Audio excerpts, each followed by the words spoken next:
and welcome to the New York Baseball Podcast. Today we have a very special guest, Wayne Randazzo. He is currently serves as the Mets radio play-by-play announcer. As well, he has worked for ESPN and Fox Sports as well. Welcome, Wayne. Thanks for coming on. What's up, guys? How are you?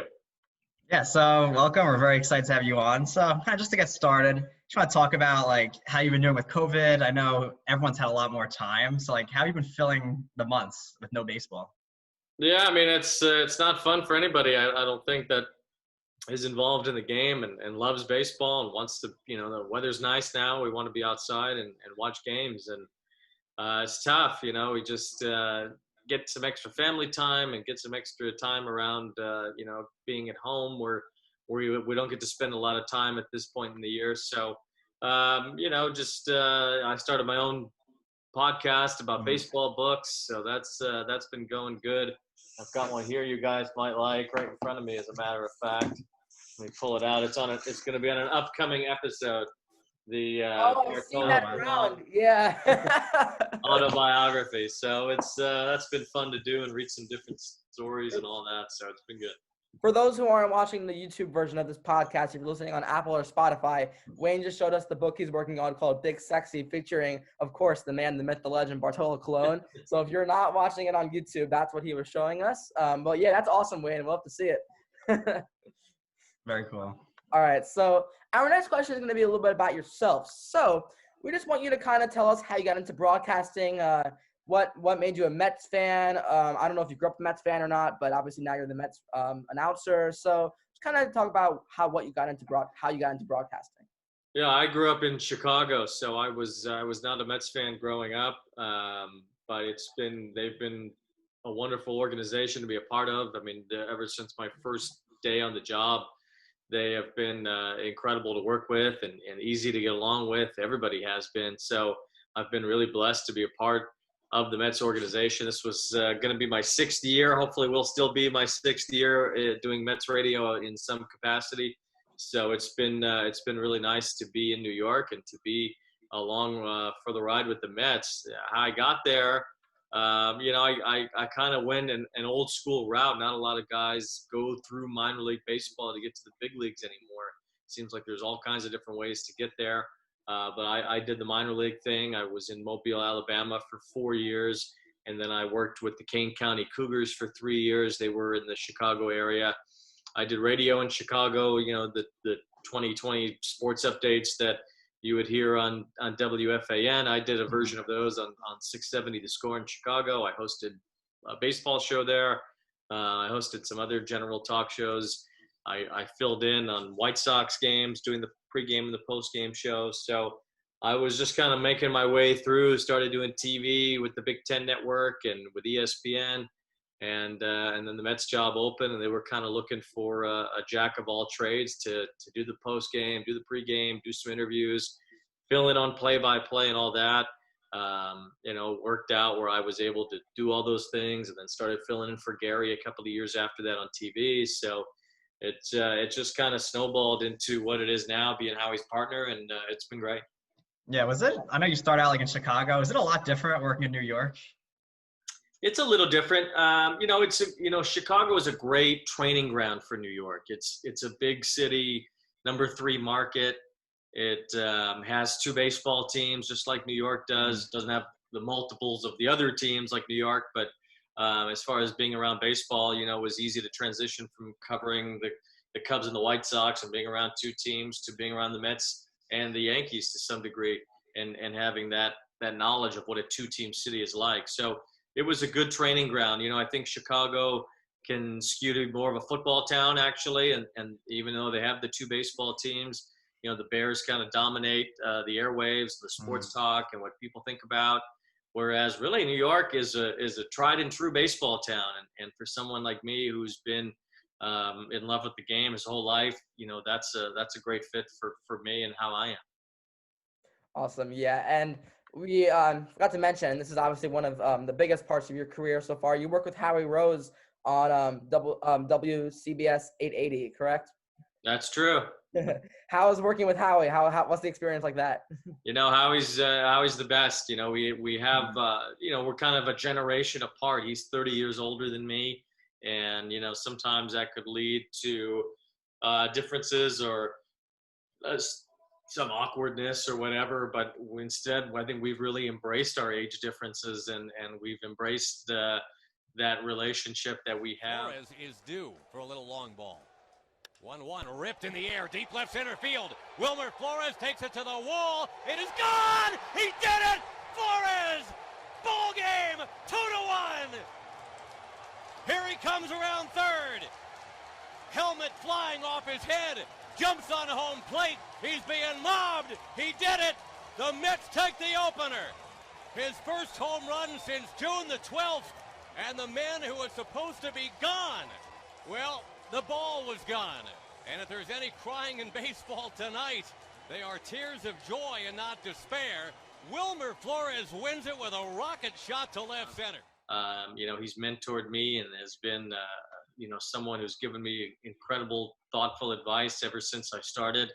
And that certainly didn't change last season either as partners. So, my job is really just to prop him up and make him keep looking good, and I'll fill in where I can, and hopefully get some good calls along the way, and that's just kind of how it went down last year. So I'm just there as a conduit for Howie, and it's his broadcast, and I think we had a really good year last year.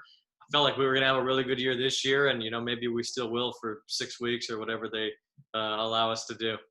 Yeah. Just kind of move on and talk about that. Like, what's your opinion on if you're going to see baseball this year? And also just a question for you, like, I'm assuming you will, but the announcers, like, they would be allowed to go to the games even if fans aren't?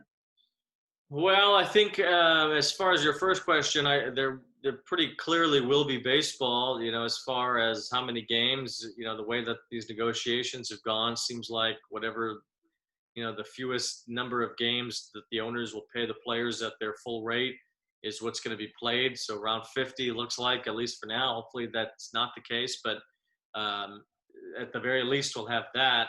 As far as us, it sounds like we're going to be allowed to be at the home games. So at Citi Field, when the Mets are there, we'll be there. And it sounds like we will not be at the road games, that we'll have to call them, via watching the games on some either monitor or on television, and they either broadcast them while we're at Citi Field or broadcast them, maybe from SNY studios or from WCBS. So that's still to be determined, but it's looking mostly like we're not going to be allowed at the road games. Right. And hopefully we have more than 50 games. I know that the players, they want their full prorated, and the owners, they're not willing to pay for more than 50 games possibly. But in a 50-game season, like, we could see the Marlins win it all. We can see the Orioles win it all. Like, in a 50-game season, really anything can happen. And I'm not sure how that would affect the Mets, but the Yankees it would certainly affect because they're built for the long run. Yeah, it's true. I mean, if you're in a 50-game season, the Yankees are still going to have all that talent. Mm-hmm. And another thing when it comes to teams that have ace starting pitchers, you're talking about a 50-game season. You can pitch Jacob deGrom every fifth day. I mean, you're going to get 10 starts from Jacob, you'd figure, and you can kind of let him do what he has to do and really shorten things up in terms of that. So I think teams that have that ace or two aces in some cases, the Mets will miss Syndergaard with regard to that. But I do think that the teams that will have the premium starting pitching are going to be almost like in a short playoff series where the team with the best starting pitching is tough to beat. I think that's going to be the case by and large in a short season like this. But yeah, you're right. I mean, the Marlins could be as good as any team in a 50-game stretch, especially if there's going to be 8 playoff teams per league. Mm-hmm. You can go 24 and 26 and make the playoffs. Things happen in a playoff setting. So yeah, I think if you don't have a dog in the race necessarily, you want to root for chaos. Well, I think that it's a possibility that a team like that, could win the whole thing. Right. Yeah.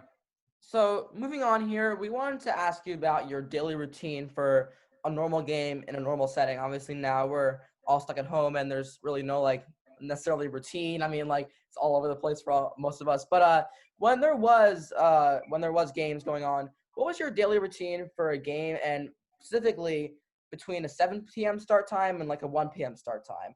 what did you do to prepare for each of those sort of games?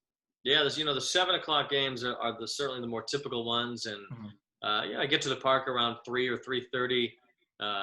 Usually the manager for us would talk around 4 o'clock, and you'd like to be down there. In a perfect world, I like to have my lineups written. I actually got my scorebook right here, the trusty Bob Carpenter scorebook that the Washington TV announcer makes. This is what it looks like. Nice. And I like to have this filled out. It's blank because it's my 2020. So sad. I like to have it filled out before I go down at 4 to talk to the manager, and then he talks, and then you can try to get with some of the other players if you have some questions about whatever might be on your mind. I try not to interact too much with the players because they're trying to get ready for game, and they've got all the writing press down there anyway bugging them. So I try to stay out of the way for the most part. That usually leaves me with some time to finish up some notes, grab a quick dinner, and then get ready, get in the booth, and be ready to go for when the game starts. So it's a pretty easy routine from day to day. The day games kind of throw a wrench into that. We're so used to night games that the day games feel a lot different, especially if it's a travel day. We got to pack and get our suitcases ready to go on the plane and all that. I'll usually do my game prep the night before if there's a day game, just before I go to bed. I'm up late anyway, so usually I'll knock out starting pitcher notes or whatever for the next day, just so I don't have to get bombarded in the morning. Usually it's a late arrival in the morning, sometimes 10 or 10:30 even for a 1 o'clock game, so it's a little tighter window of time between a 1 o'clock game and a 7 o'clock game. So try to do as much the night before as I can so that I'm not behind when I get up in the morning. Yeah, pretty cool to hear that. So kind of moving on, just a more fun question. Do you have a favorite call throughout your career? I know you had the Alonso 53 we mentioned, but you have a favorite moment kind of from broadcasting? Yeah, DeComo did a story about it recently, and I think he thought I was going to pick the Alonso homer, and I kind of did. Something not as sharp, and sure enough. High fly ball into center field. This one is back at the wall. It is gone. A new rookie single-season home run king as Pete Alonso moves past Aaron Judge and stands alone with 53 home runs in his rookie season. But so that's the one he wrote about, which was a great moment, and obviously a historic moment. Who knows how many historic home runs you're going to get to call in your career, and I was fortunate to get Pete's 53rd rookie record-breaking homer. I think as far as atmosphere, the one that stands out to me was from my very first season when Josh Lewin was still Howie's partner. He would miss some games because of Chargers playoff football games, or just Chargers football games. We were in the playoffs, and the Chargers regular season was going. And so he missed one playoff game, and it was game 3 of the division series against the Dodgers, the first home playoff game ever at Citi Field. And it was obviously a great atmosphere that night. But on top of that, it was the first game after Chase Utley broke Ruben Tejada's leg. Right. And so it was just dynamic that night. The Mets kind of needed to win. They knew they'd have to face Kershaw and Greinke the next 2 games. So it was imperative to get a leg up in that series, and they did, thanks to a big inning with Yoenis Cespedes smashing a 3-run homer, which I got to call, and the crowd was going crazy. And I really look back on that call pretty fondly.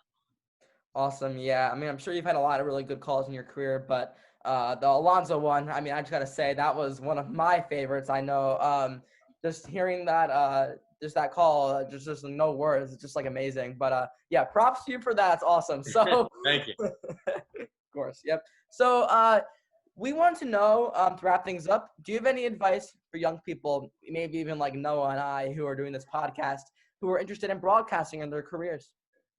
Yeah, I mean, the best thing is to start as soon as you know you want to do it, which seems like you guys are doing that. As you move on and try to get into colleges and think about your careers, you want to try to find places that are good fits. Obviously a lot of people go to Syracuse. You don't have to. I didn't. You can find other schools that have good broadcasting programs too. that are able to kind of fit your needs. But, the more you can do, the more reps you can get. Anytime you're behind a microphone, the more comfortable you're going to be, and the more it's going to be natural for you to do it. Because that's really what you want. You want to sound natural. You want to sound like it's something you do every day. And when you're first getting going, it's not all that natural. It's not something you've done every day. So to get that sound going, you kind of need to do a lot of it. That's why I thought minor league baseball was really important for me, because I got to do 140 games pretty much by myself most of the time, in a low stakes environment. There weren't a lot of people, a lot of fans listening. It was mostly just friends and families of the players. So, they didn't really care about how great the calls were so much as that they existed. They just wanted to hear what was going on in the game. So it was a good environment to learn and to get, kind of rolling as far as that comfort is concerned. You want to be able to critique yourself. You want others to critique you. You want to be able to network as much as you can. The more people the better that ends up being for you. And, don't say no to any jobs. Just as soon as you get a gig, and whether it's just a one-off thing or something more permanent, try to get as much work as you can. Yeah, great advice. I know, Art and I, we're interested. We're starting a podcast, and yeah, definitely just like starting small, even with like, minor league baseball or just like college events. I think this definitely would help. Yeah, for sure. Even high school, I even if you don't have a job necessarily broadcasting high school games, go to a local high school football game or a high school baseball game and just broadcast into your microphone or into your recorder. Even that helps as far as just getting those reps and getting good at it. So, listen to guys you like, take some things away from them. Gary doesn't do radio anymore, but if you find some of his old radio calls and his old radio broadcasts, he was really good at it. So, learning how to do radio, I think, helps you as far as all the other stuff too. And, you just got to kind of take notes and listen to people that you admire and try to put it all together for yourself. Of course, Wayne. And with that, we wanted to thank you so much for coming on the podcast today. This has been the New York Baseball Podcast with Wayne Randazzo, most known for, he has so many accolades in his career, but the Pete Alonso 53 home run. Go look it up if you haven't heard it yet. So thank you, Wayne, very much, and keep in touch. We look forward to seeing what you do next in your career. All right, appreciate it. Thanks, guys. Thank you.